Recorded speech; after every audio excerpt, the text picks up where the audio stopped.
সুপ্রিয় শিক্ষার্থীবৃন্দ, আজ আমি তোমাদেরকে এইচএসসি ক্লাসের আইসিটি বইয়ের পঞ্চম অধ্যায় থেকে অ্যারে ব্যবহার করে একটি প্রোগ্রাম দেখাবো তোমাদের।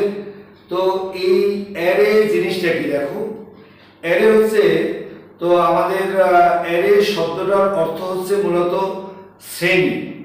কতগুলো ডেটাকে আমরা যদি সারি এবং কলাম আকারে বা সারি ও কলাম, সারি বা কলাম এবং সারি ও কলাম আকারে আমরা সজ্জিত করতে চাই, তাহলে আমরা এই অ্যারে ব্যবহার করে থাকি। এটি হচ্ছে মূলত একগুচ্ছ আমাদের ডেটা টাইপের সমষ্টি, একে আমরা বলে থাকি মূলত অ্যারে।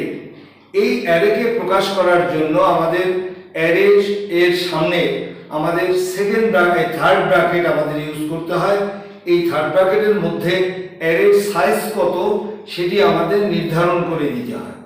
তো আমরা দেখো এখন যে প্রোগ্রামটি দেখাবো সেই প্রোগ্রামটি আমি লিখে দিচ্ছি এখানে। এবারেও আমরা ফর লুপ ব্যবহার করে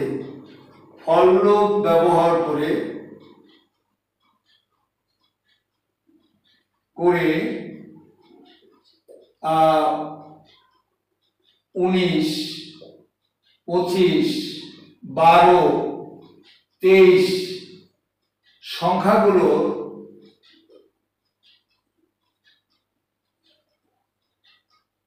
যোগফল নির্ণয়ের জন্য অ্যারে প্রোগ্রাম লিখো।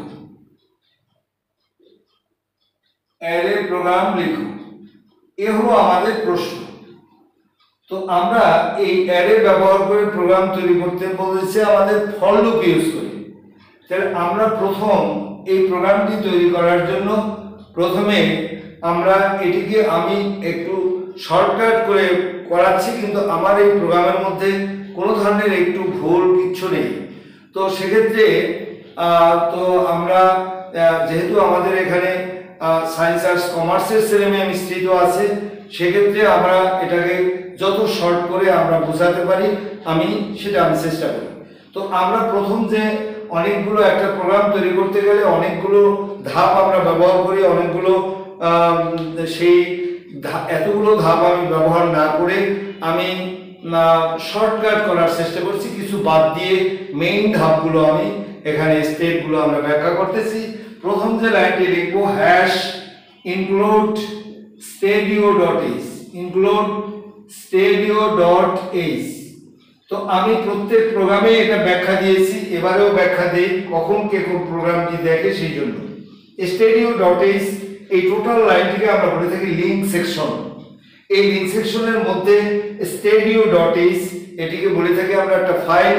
আর একটা ফাইল বলার উদ্দেশ্য হলো এটা দুটো অংশ আছে, প্রথম অংশকে ফাইল নেম বলে, দ্বিতীয় অংশকে আমরা এক্সটেনশন ফাইল নেম বলে থাকি। এই ফাইল নেম এবং এক্সটেনশন ফাইল নেম মিলে তৈরি হয় মূলত একটা ফাইল। এবারে এই ফাইলটাকে আমরা বলে থাকি, আমরা প্রিন্সিপাল ফাইল বলে থাকি, প্রধান ফাইল বলে থাকি, এটিকে আবার আমরা লিংক ফাইলও বলে থাকি। কারণ প্রিন্সিপাল ফাইলকে কেন আমরা লিংক ফাইল বলে থাকি, প্রিন্সিপালের সাথে সকলের সাথে ঘনিষ্ঠ রিলেশন থাকে, ঘনিষ্ঠ লিংক থাকে। তার মধ্যে সবচেয়ে বেশি ঘনিষ্ঠ হলো দুজন, সেই একজন হলো ইনপুট ফাংশন আর একজন হলো আউটপুট ফাংশন। এই দুজনের সাথে ঘনিষ্ঠ রিলেশন থাকে বলে এই ফাইলটিকে আমরা লিংক ফাইল নামে আখ্যায়িত করতে পারি। আর এই প্রিন্সিপালকে বসানোর জন্য আমরা এর পাশে ইনক্লুড একটি শব্দ ব্যবহার করা হয়েছে, যাকে আমরা অন্তর্ভুক্তকরণ বুঝিয়ে থাকি। আর তার সাথে আমাদের একটা প্রতীক আছে, সেই প্রতীকটি হলো আমাদের হ্যাশ ইউজ করতে হবে, এটি ইউজ করতেই হবে। তো আমাদের দেখো এর পরের লাইনটি হলো আমাদের মেইন ফাংশন। এই দেখো মেইন লিখছি আমি, মেইনের সামনে এরকম দুটো ব্র্যাকেট দিলে তাকে আমরা ফাংশন হিসাবে অভিহিত করে থাকি। সুতরাং এটি হচ্ছে মেইন ফাংশন। একটা প্রোগ্রামের ভিতরে যেমন stadio.h এই টোটাল এই লাইনটি সবচেয়ে প্রধান সেকশন, আর এর মধ্যে এটি হচ্ছে আমাদের প্রধান একটি ফাংশন। ওটি প্রধান সেকশন, এটি প্রধান ফাংশন। এর চেয়ে প্রধান আর কেউ নেই। মেইন ফাংশন একটা প্রোগ্রামের প্রধান ভূমিকা পালন করে। এবার হলো আমাদের একটি সেকেন্ড ব্র্যাকেট দেবো আমরা, এটিকে আমরা স্টার্ট বলে থাকি।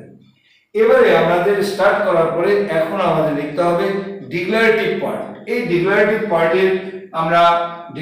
পার্টে আমরা ব্যবহার করব এই সংখ্যাগুলো, যেহেতু সব হচ্ছে পূর্ণ সংখ্যা সেহেতু এখানে ব্যবহার করব আমরা ইন্টিজার। এই ইন্টিজার দিয়ে ইন্টিজারের সামনে আমরা এর জন্য যেহেতু ডাইরেক্ট আমাদের ইনপুট দেয়া আছে সেহেতু আমরা এখানে লিখব s = 0। s এখানে আউটপুটের ভূমিকা পালন করে, আর 0 হচ্ছে 0 মানকে তাকে প্রথম প্রদান করতে হয়। এই জন্য আমরা যদি এখানে শুধু s লিখি তাহলে নিচে আমাদের s = 0 লিখে দিতে হবে। তাহলে আমরা এই জন্য s = ডাইরেক্ট 0 লিখি, এটা অভ্যাস করাটাই ভালো। এবারে কমা দিয়ে আমরা এখানে লিখব, এখানে ইনিশিয়াল ভ্যালুটা আমরা লিখব i। এই যেহেতু আমরা ফর লুপ ইউজ করে করতেছি সেহেতু ইনিশিয়াল ভ্যালুকে i দ্বারা প্রকাশ করতে হবে। এবারে হলো আমরা যেহেতু অ্যারে ইউজ করব সেহেতু অ্যারের জন্য ইন্টিজার দিয়ে এখানে আমি লিখব অ্যারে লিখব। এখানে অ্যারে ম্যারে যা ইচ্ছা তাই আমরা লিখতে পারি। এখানে অ্যারে না লিখে আমি অন্য কিছু লিখতে পারি। অ্যারেকে প্রকাশ করার জন্য এখানে একটি থার্ড ব্র্যাকেট দিতে হবে। এই থার্ড ব্র্যাকেট দিয়ে এই থার্ড ব্র্যাকেটের মধ্যে আমি কয়টা সংখ্যা এখানে ব্যবহার করতেছি সেটি আমাকে প্রদান করতে হবে। তো এখানে আমরা 4টা সংখ্যা ইউজ করব বলে এখানে আমরা লিখতেছি 4। এবারে এটার সামনে আমরা সমান চিহ্ন দিয়ে এটার সামনে আমরা সেকেন্ড ব্র্যাকেট, অ্যারেকে প্রকাশ করতে হলে অ্যারের সামনে থার্ড ব্র্যাকেট দিয়ে লিখে এবারে একটি সেকেন্ড ব্র্যাকেটের মধ্যে এই সংখ্যাগুলো আমরা লিখে দেব। 19 আমাদের হচ্ছে 25, এবারে হচ্ছে 12, এবারে 23। এই লিখে এখানে সেকেন্ড ব্র্যাকেটের মধ্যে লিখে এখানে সেমিকোলন দিতে হবে। এবারে সেমিকোলন দেওয়ার পরে এখন আমাকে যেহেতু এটা আমরা যেহেতু ফর লুপ ইউজ করে আমরা এই জিনিসটা করব সেহেতু আমরা এখানে এখন ফর লুপ ইউজ করব। এই ফর লুপ ইউজ করলে এই ফরের মধ্যে আমাদের 3টা শর্ত কাজ করে। একটি হলো ইনিশিয়ালাইজেশন, একটি হলো কন্ডিশন, আর একটা হচ্ছে কাউন্টার আপডেট। তো ইনিশিয়ালাইজেশনে এখানে আমরা এখানে i = আমাদের 0 ধরতে হবে। কেন? আমাদের অ্যারেকে ঘোষণা করার জন্য ফার্স্ট নাম্বারটি হচ্ছে আমাদের 0 ঘোষণা করতে হয়, এই জন্য i = আমরা 0 ঘোষণা করেছি। এবারে একটি সেমিকোলন দিতে হবে। এরপরে হচ্ছে আমাদের কন্ডিশন। এই কন্ডিশন হচ্ছে i less than, এখানে যে কয়টা নাম্বার দেওয়া থাকবে এটা আমরা লিখব i less than 4। এটা লিখে এবারে আমাদের কাউন্টার আপডেট করতে হবে। এই কাউন্টার আপডেটের জন্য আমরা দেব i ডাবল প্লাস বা i = i + 1। এবারে দিয়ে এই ব্র্যাকেট কমপ্লিট করে দেব। এবারে এই যে মান থেকে আমরা এখন সূত্র তৈরি করব। কি সূত্র তৈরি করব? এবারে দেব, যেহেতু যোগফল চেয়েছি s = আমরা দেব s প্লাস, এখানে এই অ্যারেটা লিখতে হবে। অ্যারে এখানে লিখব আমরা অ্যারে। এই অ্যারে লিখে এখানে এই থার্ড ব্র্যাকেটের মধ্যে এখানে i দিতে হবে আমাকে, কারণ এখানে i দিলে পরে সে এই সমস্ত ভ্যালুগুলোকে সে কাউন্ট করে নেয়। 19, 25, 12, 23 সব ভ্যালুগুলোকে সে কাউন্ট করে নেয়। এবারে হলো আমাদের একটি সেমিকোলন দিতে হবে। এবারে এই সূত্র দেওয়ার পরে এবারে আমরা এখান থেকে ফলস আসছি, আমরা প্রিন্টএফ দেব। এই প্রিন্টএফ দিয়ে এখানে লিখব এন্টার দ্য ভ্যালু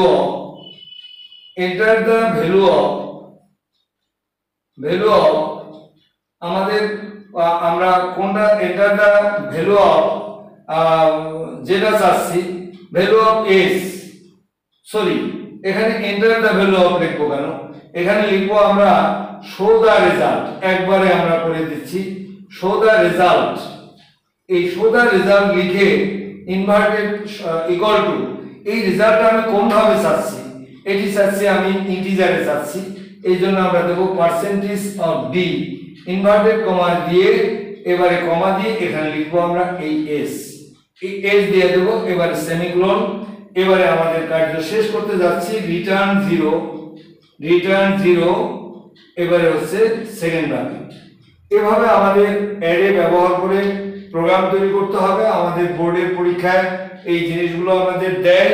সুতরাং সেক্ষেত্রে সকলকে আমার এই ভিডিও দেখে সকলকে আস্তে আস্তে ব্যাপারটা বুঝতে হবে কিভাবে এটা কার্যকারিতা প্রকাশ করে। সকলকে অনেক ধন্যবাদ। আমার ভিডিও ভালো লাগলে এটাকে লাইক এবং সাবস্ক্রাইব করবেন।